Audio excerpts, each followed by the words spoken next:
Assalamualaikum warahmatullahi wabarakatuh. Ya, teman-temanku kelas 6 SDIT Permata Mulia. Bagaimana kabarnya teman-teman? Ya, semoga kita selalu sehat dan dalam lindungan Allah Subhanahu wa taala. Ya, teman-temanku, ya kita sudah lama nih enggak jumpa ya. Gimana? Ya, liburannya? Ya, semoga liburan kalian ya, liburan kita semua bermanfaat ya. Oke. Ya, teman-teman, hari ini berjumpa lagi dengan Pak Guntur ya. Kita akan melanjutkan materi kita ya eh, yang sudah kita lewati dari semester 1 ya. Kita lanjut lagi ke semester 2 nih ya, yaitu masih di tematik ya. Tepatnya hari ini kita akan belajar pada tema 6 menuju masyarakat sejahtera. Ya, teman-teman silahkan diperhatikan ya. Nah, mari kita belajar bersama ya. Sebelum kita mulai, mari kita buka awali dengan membaca ta'awudz dan basmalah. A'udzu billahi minasyaitonir rajim. Bismillahirrahmanirrahim. Ya, teman-teman, mari kita mulai aja ya. Yang pertama yang akan kita bahas yaitu tentang sebuah teks ya. Nah, yang kita bahas ya pemahaman bacaan. Ya, apa yang kalian pahami tentang bacaan teman-teman? Ya. Dalam setiap teks terdapat informasi tersurat dan tersirat yang dapat dipahami setelah kita membacanya secara atau dengan seksama. Ya.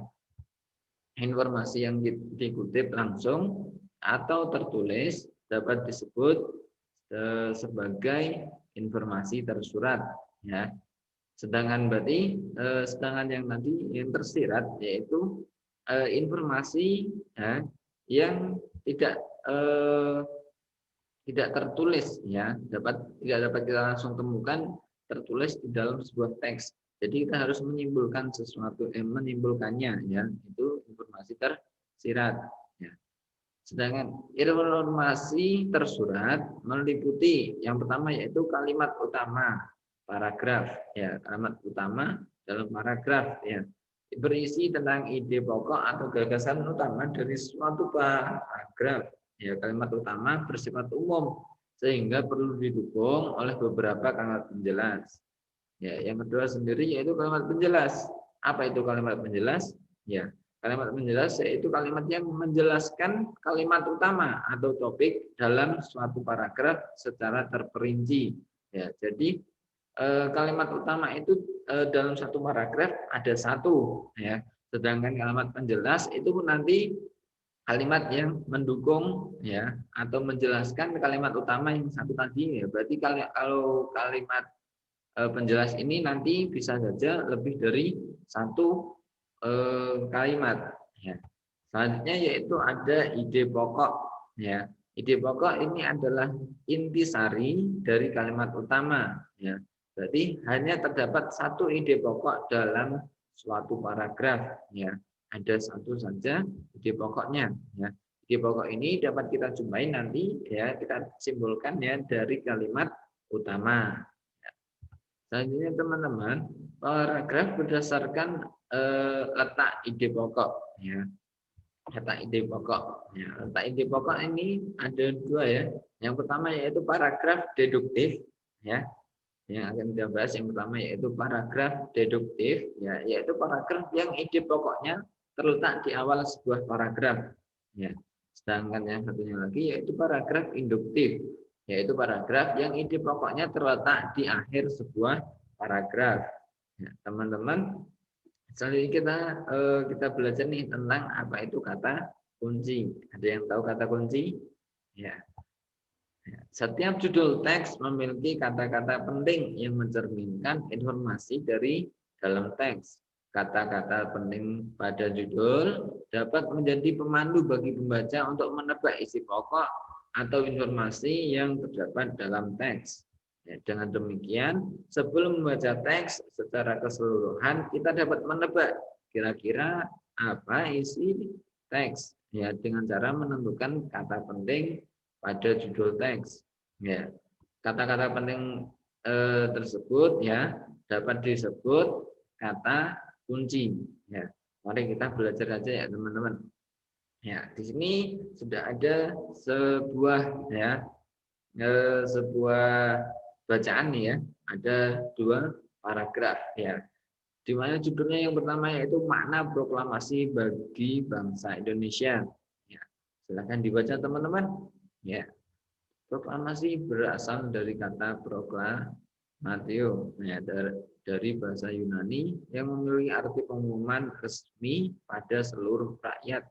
Ya, pengumuman yang dimaksud adalah pengumuman yang berhubungan dengan ketatanegaraan. Ya. Paragraf keduanya, setiap bangsa pasti menginginkan kemerdekaan karena kemerdekaan merupakan cita-cita dan tujuan yang ingin dicapai. Begitu juga dengan bangsa Indonesia. Bangsa Indonesia pernah mengalami masa penjajahan cukup lama dan membuat rakyatnya menderita. Karena alasan itulah bangsa Indonesia bekerja sama bahu-membahu dengan sekuat tenaga berjuang untuk memperoleh kemerdekaan. Ya teman-teman, itulah isi dari eh, bacaan tadi ya. Mari kita tentukan tadi kalimat utama ya, dan yang lainnya ya. Ya, kita mulai dari paragraf yang pertama ya. Paragraf satunya yaitu kalimat utamanya terletak pada kalimat pertama. Ya, di sini sudah Pak Guntur sudah ditandai ya. Ya, sudah ada tandanya. Sedangkan kalimat penjelas terdapat kalimat pada kalimat kedua. Ya. Paragraf satu ini terdapat 2 kalimat saja teman-teman. Ya. Selanjutnya ide pokok. Apa ide pokoknya? Ya. Karena ide pokok berasal dari kalimat utama, berarti kita ambil dari kita simpulkan dari kalimat utamanya, ya, yang terletak pada kalimat nomor 1, ya, yaitu ide pokoknya yaitu arti kata proklamasi, ya, di mana paragraf ini ya termasuk paragraf deduktif. Apa itu tadi? Kalau ada yang masih ingat, ya, paragraf deduktif yaitu paragraf yang kalimat utamanya ada di awal, ya, di awal paragraf. Ya. Selanjutnya yuk kita lanjut ke paragraf yang kedua. Paragraf yang kedua yaitu yang pertama kalimat utamanya terletak pada kalimat keempat. Ya, kalimat terakhirnya ini. Ya. Karena alasan itulah bla bla bla. Ya. Selanjutnya kalimat penjelas. Ya, kalimat penjelasnya terletak ya pada kalimat 1, 2, dan 3. Ada 3 kalimat penjelas. Ya. Selanjutnya ide pokoknya, ya ide pokok nih. Berarti ide pokok sama seperti tadi diambil dari kalimat utama, ya pada kalimat keempat, ya yaitu alasan bangsa Indonesia bekerja sama memperoleh kemerdekaan. Ya itulah ide pokoknya pada paragraf kedua. Sedangkan paragraf kedua ini termasuk paragraf induktif. Ya, paragraf induktif yang tadi ya, yang kita ulangi lagi ya, paragraf induktif yaitu paragraf yang ide pokoknya, ya, ide pokok atau kalimat utamanya terletak pada akhir paragraf ya. Ide pokoknya ya, kalimat utama atau ide pokoknya ada di kalimat apa di akhir paragraf ya. Itu tadi ya teman-teman. Ya, teman-teman, selanjutnya ya yaitu kata kunci judul. Ya, kata kunci judul ya. Dari judulnya yaitu makna proklamasi bagi bangsa Indonesia. Berarti kata kuncinya yaitu makna proklamasi. Ya, makna proklamasi. Berarti nantinya ya, seperti yang kita tahu berarti kalimat sebenarnya sebelum kita mulai membaca tadi ya, kita dapat menyimpulkan nih, kita mengira-ngira ya, apa isinya, yaitu dari kata kunci judul ini, yaitu makna proklamasi. Berarti nanti bacaan tersebut akan membahas tentang makna proklamasi. Ya teman-teman, berbicara tentang makna proklamasi ya, ya pastinya kita harus tahu nih makna proklamasi bagi bangsa Indonesia dan rakyat Indonesia. Ya, pada semester 1 kemarin sebenarnya kalian sudah mempelajari tentang makna proklamasi bangsa Indonesia ya, bagi bangsa Indonesia nih. Ya. Ya, kita ulangi lagi ya berarti ya. Ya, proklamasi berasal dari kata proklamatio bahasa Yunani yang berarti pengumuman resmi kepada seluruh rakyat. Pengumuman yang dimaksud adalah pengumuman yang berhubungan dengan ketatanegaraan. Ya. Makna proklamasi bagi bangsa, ya.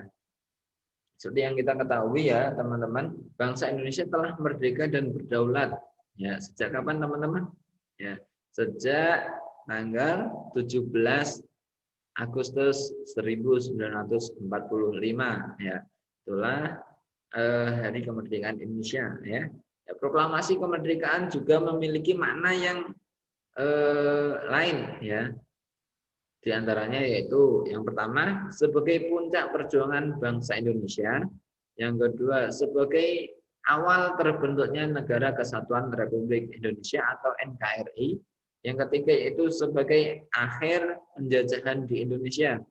Ya, selanjutnya yang keempat itu menjadi pintu gerbang menuju masyarakat yang adil dan makmur. Ya teman-teman, makna proklamasi bangsa Indonesia ya ada yang lain nih, ya, yaitu kemerdekaan Indonesia merupakan anugerah, ya, ternyata merupakan anugerah, ya, Tuhan yang Maha Esa yang harus kita syukuri, ya. Oleh karena itu kemerdekaan yang telah diperjuangkan oleh para pahlawan tidak boleh disia-siakan, ya. Kemerdekaan harus dipertahankan serta diwujudkan dalam tindakan nyata guna mencapai tujuan nasional. Ya teman-teman, bagaimana contoh upaya untuk mengisi kemerdekaan? Ya, apa yang dapat kita lakukan? Ya, yang pertama yaitu rajin beribadah dengan tekun dan khusyuk sesuai agama yang dianut. Selanjutnya yaitu menjaga kerukunan dengan teman termasuk saat bermain. Ya, selanjutnya yaitu mengikuti upacara kemerdekaan secara hikmat. Ya. Halnya yaitu belajar dengan giat dan rajin, ya. Dengan giat, rajin dan tekun, ya. Misalnya yaitu mematuhi aturan yang berlaku, contohnya aturan untuk mengenakan helm saat berkendara. Ya teman-teman, upaya yang dapat kita lakukan untuk mempertahankan kemerdekaan Indonesia, ya, yang di antaranya yaitu melestarikan budaya bangsa merupakan salah satu wujud rasa cinta tanah air dalam upaya mempertahankan kemerdekaan. Ya. Terus apa hubungan antara melestarikan budaya bangsa dan mempertahankan kemerdekaan? Ada yang tahu teman-teman? Ya. Apabila budaya bangsa kita lestari dan dijaga dengan baik, maka bangsa kita tidak akan kehilangan identitasnya. Ya. Dengan melestarikan budaya bangsa, kita telah berusaha untuk menegakkan kemerdekaan bangsa. Ya. Sebagai yang kita tahu ya teman-teman, budaya bangsa Indonesia ini sangat banyak. Ya, jadi kita harus tetap kita lestarikan dan kita jaga supaya budaya tersebut tidak hilang, ya, dan akan terus menjadi identitas bagi bangsa kita. Ya. Selanjutnya upayanya yang pertama ya sikapnya cinta tanah air dapat kita wujudkan dengan perilaku. Yang pertama itu melestarikan budaya bangsa, terus ada menjaga kelestarian lingkungan dan juga rajin belajar. Ya. Selanjutnya yaitu yang kedua yaitu membina persatuan dan kesatuan. Ya, bagaimana cara mewujudkannya? Ya, di sini ada beberapa contoh yang bisa kita lakukan yaitu menolong siapa saja tanpa membedakan suku. Kita tidak perlu membedakan, ya. Kalau ada perbedaan pendapat atau ada yang berbeda, ya entah itu suku, agama, ras, budaya dan yang lainnya, tidak perlu kita pedulikan, ya. Asalkan itu baik, ya, menolong, ya, siapa saja mari kita tolong. Ya, selanjutnya mau mempelajari kesenian dari daerah lain, ya. Jadi tidak hanya dari daerah kita sendiri, ya, tapi dari daerah lain juga perlu kita lestarikan, ya, kita pelajari supaya nantinya, ya, penerus kita, ya, generasi penerus nanti akan tahu, ya, mereka tidak hanya tahu tentang kesenian dari daerahnya sendiri, tapi mereka akan tahu bahwa di Indonesia ini ada banyak sekali kesenian yang dapat dipelajari. Selanjutnya itu berteman dengan siapa saja, ya. Asalkan itu baik ya, dengan catatannya itu ya. Jadi jangan sampai seandainya kita berteman boleh saja ya, tapi nantinya saat kita berteman kita harus juga memilih. Seandainya kita diajak melakukan sesuatu, kita harus tahu juga seandainya ini baik, mari kita lakukan bersama nggak apa-apa. Tapi kalau seandainya buruk ya kegiatannya, mari kita tinggalkan ya, tidak perlu kita ikuti, tidak apa-apa. Yang selanjutnya yaitu yang ketiga yaitu rela berkorban. Ya, wujud perilakunya yaitu ikut berpartisipasi dalam bergotong royong demi kepentingan lingkungan, dan juga sikap jujur mau mengakui kesalahan sendiri jika berbuat salah ya. Selanjutnya yaitu menjunjung tinggi kedisiplinan ya teman-teman. Selanjutnya ya, upaya untuk mengembangkan kehidupan menuju masyarakat yang sejahtera. Ya, ada yang tahu? Ya, upayanya yang dapat kita lakukan. Ya. Dalam teks pembukaan Undang-Undang Dasar 1945 disebutkan tujuan negara atau tujuan bangsa Indonesia. Salah satunya yaitu memajukan kesejahteraan umum. Artinya mengembangkan sikap toleransi antar warga. Negara selalu berupaya agar seluruh masyarakat Indonesia memiliki kehidupan yang makmur dan sejahtera. Ya. Terus teman-teman, ayo kita perhatikan upaya-upaya berikut yang dapat ditempuh untuk mewujudkan masyarakat sejahtera. Ya. Yang pertama yaitu mengembangkan sikap toleransi antar warga. Masyarakat Indonesia terdiri dari beragam suku, budaya, agama, ras, dan yang lainnya yang merupakan kekayaan budaya Indonesia. Oleh karena itu, setiap warga negara harus saling menghormati dan menghargai. Ya. Yang kedua yaitu pemerataan pembangunan. Ya, misalnya pembangunan fasilitas umum, puskesmas di daerah pelosok. Ya. Dengan adanya pemerataan pembangunan, masyarakat di sana menjadi lebih sejahtera. Ya, yang ketiga yaitu taat membayar pajak. Ya, pajak digunakan untuk pembangunan dan kesejahteraan masyarakat. Yang keempat yaitu memperbanyak lapangan kerja. Upaya ini akan membuat masyarakat Indonesia lebih nyaman dan sejahtera karena pengangguran akan berkurang. Ya, teman-teman itu merupakan apa ya namanya, upaya yang dapat kita lakukan ya supaya kemerdekaan kita tetap terjaga ya. Sahel tadi ya, upaya untuk pengembangannya yaitu ada taat membayar pajak ya. Taat membayar pajak merupakan salah satu kewajiban kita sebagai warga negara ya. Mari kita bahas ya tentang kewajiban kita sebagai warga negara ya. Teman-teman ada yang masih ingat apa itu kewajiban? Ya, kewajiban merupakan sesuatu atau tugas yang harus dilakukan dengan penuh tanggung jawab. Ya, yang harus ya berarti ini wajib. Ya, namanya saja kewajiban. Ya, teman-teman, salah satu kewajiban sebagai warga negara adalah menjaga lingkungan sekitar kita. Ya, seperti apa pelaksanaan kewajiban warga negara dalam menjaga lingkungan? Ada yang tahu teman-teman? Ya, di sini sudah Pak Guntur siapkan ya. Ada beberapa. Yang pertama yaitu membuang sampah pada tempatnya. Ya. Yang kedua, ikut serta dalam kegiatan membersihkan lingkungan sekitar.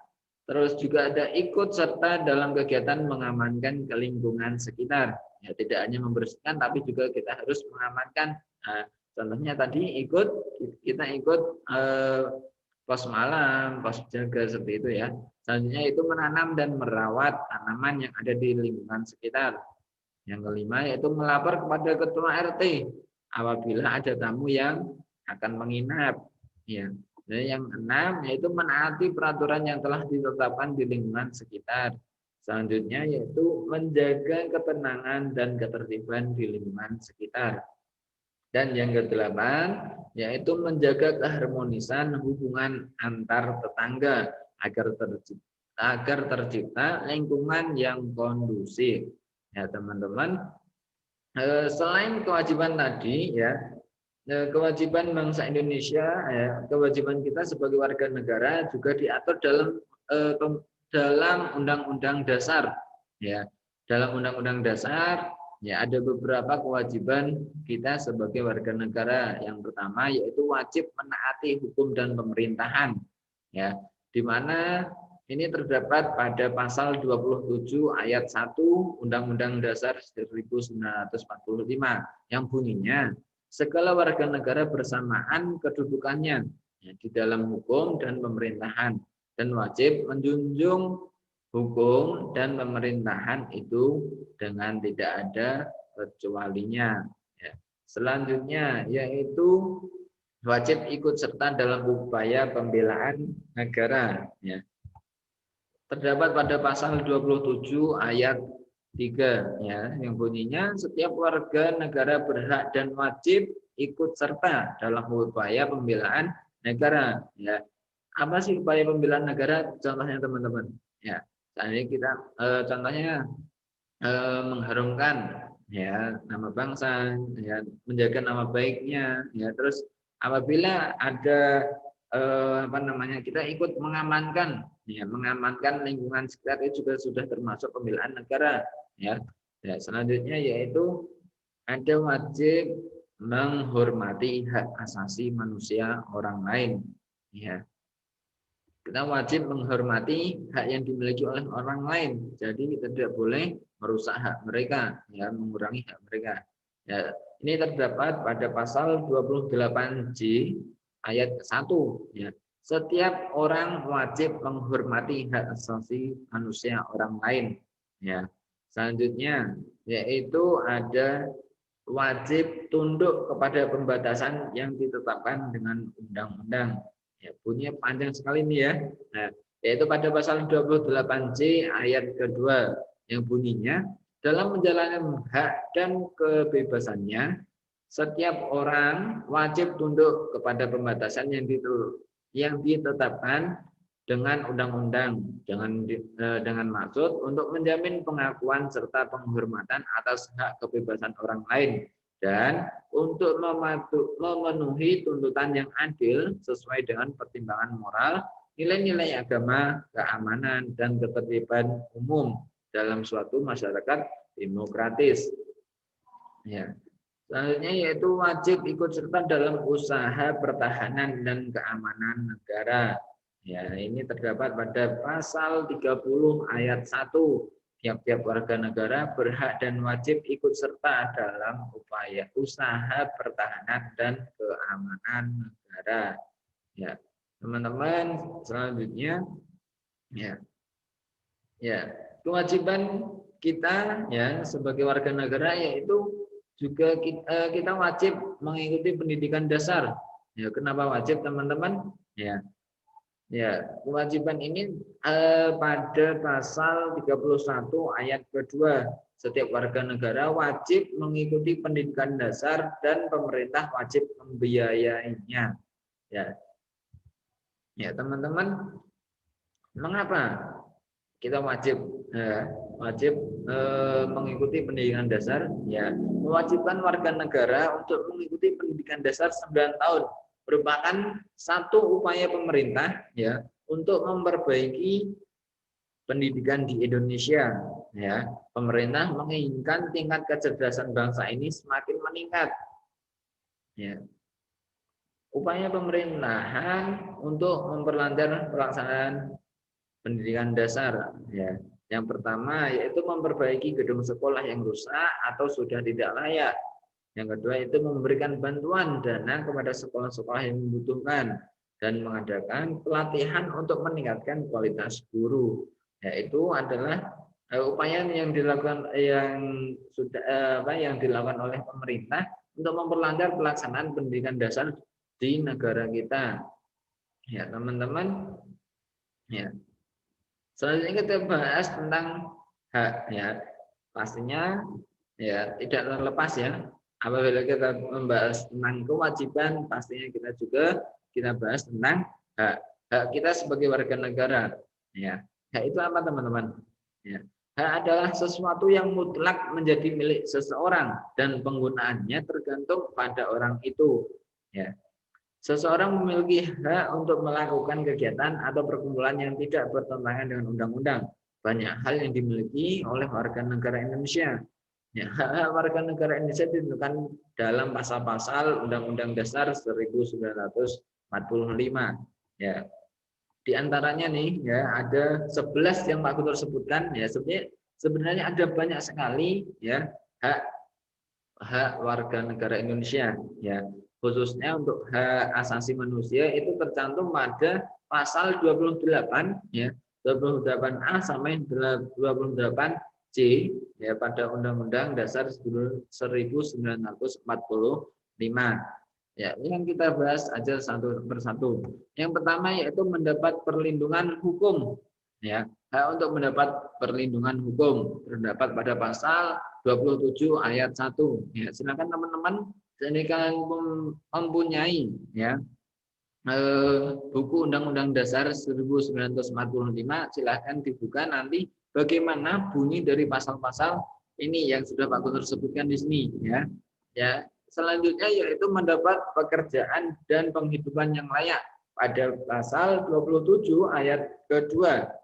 Selanjutnya juga yaitu pada hak untuk ikut serta dalam upaya bela negara ya pada pasal 27 ayat 3. Kemerdekaan ya hak untuk hak kemerdekaan berserikat, berkumpul serta mengeluarkan pikiran pada pasal 28E ayat ketiga. Ya, selanjutnya itu kemerdekaan memeluk agama dan beribadah menurut agama dan kepercayaannya masing-masing pada pasal 28E ayat 1 ya. Selanjutnya yaitu ikut serta dalam usaha pertahanan dan keamanan negara pada pasal 30 ayat 1. Dan selanjutnya itu mendapat pendidikan ya pada pasal 31 ayat 1. Ya, bebas memelihara dan mengembangkan nilai-nilai budaya nasional ya. Terdapat pada pasal 28C ya. 28C ayat 1 ya. Selanjutnya yaitu memanfaatkan sumber daya alam yaitu pada pasal 33 ayat ketiga.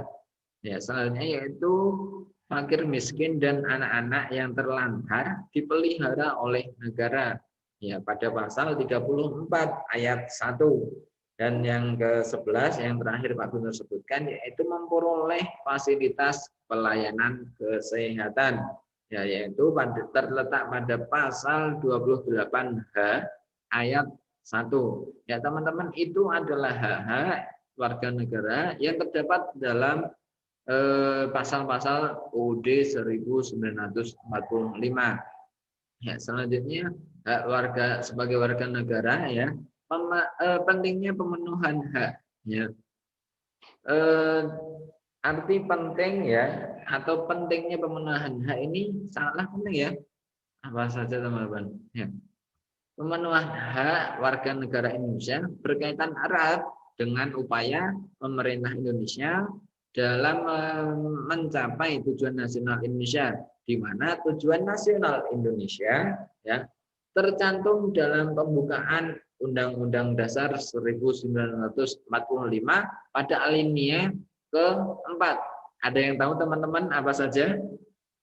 Ya, silakan nanti dibuka ya, bisa dibuka nih ya. Pembukaan UUD 1945 ya pada alinea keempat ya.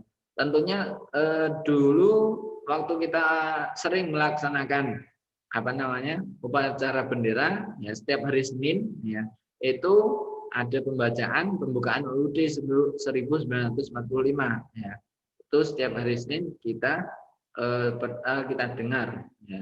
Selanjutnya yaitu pemenuhan hak warga negara Indonesia merupakan hal yang penting seperti pelaksanaan hak dalam pemilu. Keikutsertaan warga negara dalam pemilu sangat penting untuk menentukan kebijakan dalam kehidupan berbangsa dan bernegara. Dalam pemilihan secara langsung oleh rakyat diharapkan pejabat politik terlebih terpilih ya, bisa melaksanakan amanah dari rakyat. Ya, selanjutnya teman-teman yaitu kita tanggung jawab ya. Tadi kita sudah singgung ya. ya bahwa teman-teman, hak dan kewajiban itu harus dilaksanakan secara bertanggung jawab ya oleh pihak yang bersangkutan, artinya oleh semuanya ya, termasuk kita ya, kita semua ya, itu dalam menjalankan hak dan kewajiban ya, itu harus dilaksanakan secara bertanggung jawab ya. Tanggung jawab merupakan sikap kesadaran manusia akan tingkah laku yang sengaja maupun tidak sengaja. Ya. Tanggung jawab seseorang tercermin dari terlaksananya hak dan kewajibannya. Oleh karena itu, orang yang tidak melaksanakan hak dan kewajibannya bisa disebut orang yang tidak bertanggung jawab. Ya, tanggung jawab warga negara dilaksanakan dengan cara memenuhi hak dan kewajibannya sebagai warga negara, sebagaimana yang tercantum dalam landasan konstitusional negara Indonesia, yaitu Undang-Undang Dasar 1945. Ya, ada berbagai sikap dan perilaku yang dapat kita wujudkan sebagai cerminan dari tanggung jawab ya, dalam kehidupan sehari-hari. Yang pertama yaitu memahami dan mengamalkan Pancasila, selalu menjaga nama baik bangsa, meningkatkan wawasan kebangsaan, melaksanakan kewajiban membayar pajak, dan ikut berpartisipasi dalam kegiatan upacara bendera, menjadi pelajar yang rajin, pintar, dan berprestasi, dan melestarikan warisan budaya bangsa. Ya, tanggung jawab ya, ada apa nih ya? Ada yang tahu dampak dari pelaksanaan tanggung jawab? Ya, dampak dari pelaksanaan tanggung jawab ya, yang pertama yaitu Indonesia akan menjadi negara yang kuat ya, karena setiap warga negaranya melaksanakan tanggung jawabnya dengan baik ya.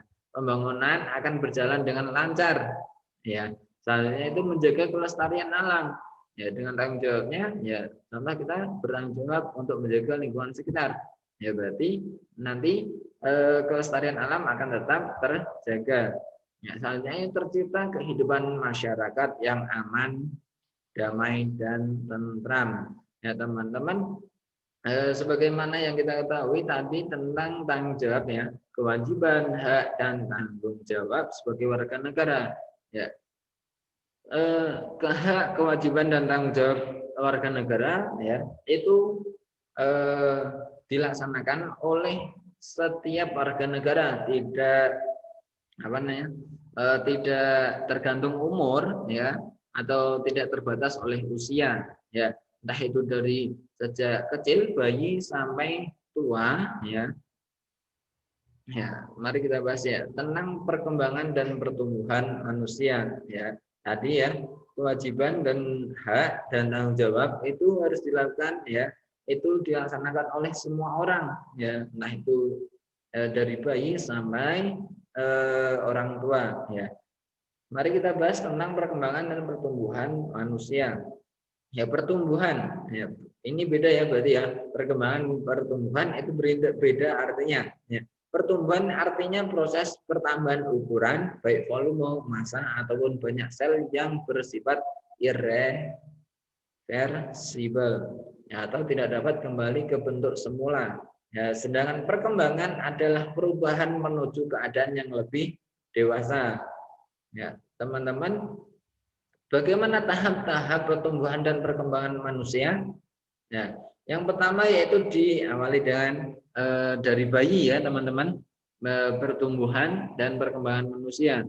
Ya, selanjutnya setelah bayi ya akan tumbuh menjadi anak-anak, terus tumbuh lagi menjadi remaja, terus juga menjadi dewasa, ya, dan menjadi lansia atau lanjut usia, orang lanjut usia atau lansia ya. Mari kita bahas nih pertumbuhan dan perkembangannya per tahap. Nah ya, masing-masing tahapan ya. Yang pertama yaitu bayi ya. Yang pertama yaitu hanya bisa berkomunikasi dengan tangisan ya. Hanya bisa berkomunikasi dengan tangisan. Selanjutnya yaitu belum bisa berbicara dan berjalan ya. Selanjutnya yaitu hanya mengkonsumsi ASI ya. Selanjutnya yaitu terjadi pertumbuhan gigi susu. Ya. Selanjutnya tahap selanjutnya setelah bayi yaitu tahap anak-anak. Ya, di mana tahap anak-anak ini dimulai ya, di mana anak-anak ini mulai berinteraksi dengan lingkungan melalui sekolah. Ya, selanjutnya gigi susu mulai berganti menjadi gigi tetap. Ya, mulai tanggal nih ya, berarti mulai patah atau copot ya gigi susunya ya. Terus ya, ukuran tubuh menjadi ya semakin tinggi dan semakin besar ya. Sudah dapat berjalan dan berbicara dengan baik, yaitu pertumbuhan dan perkembangan pada masa anak-anak. Selanjutnya berkembang lagi ke masa remaja. Ya, masa remaja ini perkembangan dan pertumbuhannya berbeda ya antara laki-laki dan perempuan. Ya, kita bahas satu persatu ya. Yang pertama yaitu tentang yang pertumbuhan dan perkembangan dari laki-laki. Yang pertama yaitu suaranya membesar, ya suaranya membesar. Yang kedua yaitu dadanya menjadi bidang, ya.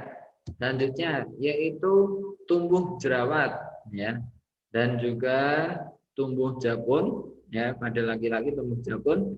Dan selanjutnya yaitu tumbuh kumis dan rambut di ketiak, ya. Selanjutnya sedangkan pada perempuan pertumbuhannya yaitu dan perkembangannya yaitu perempuan akan mengalami menstruasi atau haid ya. Selanjutnya yaitu suaranya melengking ya. Selanjutnya juga ya tumbuh jerawat sama dengan laki-laki ya. Dan juga selanjutnya yaitu pinggul dan dada membesar. Dan yang terakhir yaitu tumbuh rambut di ketiak. Nah, selanjutnya setelah masa remaja akan berkembang ya, akan tumbuh dan berkembang lagi menuju dewasa. Ya, dewasa di sini dalam artian ya sudah mulai berkeluarga dan bekerja. Ya, selanjutnya yaitu pola pikir lebih berkembang. Ya, selanjutnya ya yaitu pada lanjut usia atau lansia. Ya, ini tahap terakhir ya atau masa terakhir dalam pertumbuhan dan perkembangan manusia. Ya, di mana di sini pada masa lanjut usia akan mengalami menopause atau pada menopause ini terjadi pada wanita lansia. Ya, pada wanita lansia saja ya, pada laki-laki tidak ada menopause.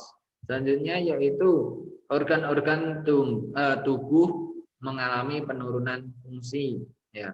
Mungkin sudah jalan agak susah ya, sering terjadi pegel-pegel dan yang lainnya ya teman-teman. Selanjutnya yaitu rambut memutih atau beruban ya. Selanjutnya juga menjadi kulitnya menjadi keriput ya. Ya teman-teman, itu adalah tahap-tahap pertumbuhan dan perkembangan manusia ya. Di antara kalian teman-teman ini Pak Gubernur mau tanya nih, adakah ada yang tahu sekarang kalian pada masa apa teman-teman? Masih bayi kah? Atau anak-anak atau sudah remaja? Ya, antara kalian berarti ya, di antara kita ya itu ada yang masih anak-anak dan juga ada yang sudah mulai masuk remaja. Ya teman-teman, ya itu hari ini kita sudah membahas apa saja teman-teman. Ya, kita review ulang ya. Yang pertama tadi kita sudah membahas tentang paragraf ya, tentang sebuah paragraf entah itu ide pokok, kalimat utama maupun kalimat atau kata kunci. Dan kita juga membahas tentang makna proklamasi. Ya, selanjutnya juga kita membahas tadi tentang hak, kewajiban dan tanggung jawab warga negara dan juga kita mengenal tentang pertumbuhan dan perkembangan manusia. Ya, teman-teman. Ya, untuk oleh karena itu mari kita terus jaga ya, kita laksanakan hak dan kewajiban kita ya, dan juga kita terus senantiasa menjaga menjaga kemerdekaan ya. Kita isi kemerdekaan dengan sebaik mungkin agar rakyat Indonesia ya dan semuanya ya negara Indonesia ya bangsa Indonesia menuju ya masyarakat yang sejahtera. Ya teman-teman, ya terima kasih, semangat belajar dan selamat belajar ya. Ya ini Pak Guntur akhiri, selamat belajar ya teman-teman. Ya semoga kita selalu semangat ya di rumah ya untuk belajar di rumah ya dan ya jangan lupa jangan sering jangan belajarnya sekarang mulai ditingkatkan lagi. Mungkin karena kemarin sudah liburan ya, masa liburannya sudah berakhir, mari kita semangat untuk belajar lagi dan bermainnya kita kurangi. Ya, mungkin kemarin bermainnya meningkat karena liburan, nah, tidak ada pembelajaran dan sekarang sudah mulai masuk lagi, berarti sekarang bermainnya berkurang dan belajarnya yang kita tambah. Ya, teman-teman. Terima kasih Mbak Guntur ucapkan ya, semangat belajar ya. Mari kita tutup dengan membaca Alhamdulillah, Alhamdulillahirabbil alamin ya teman-teman. Aku tutup. Wassalamualaikum warahmatullahi wabarakatuh.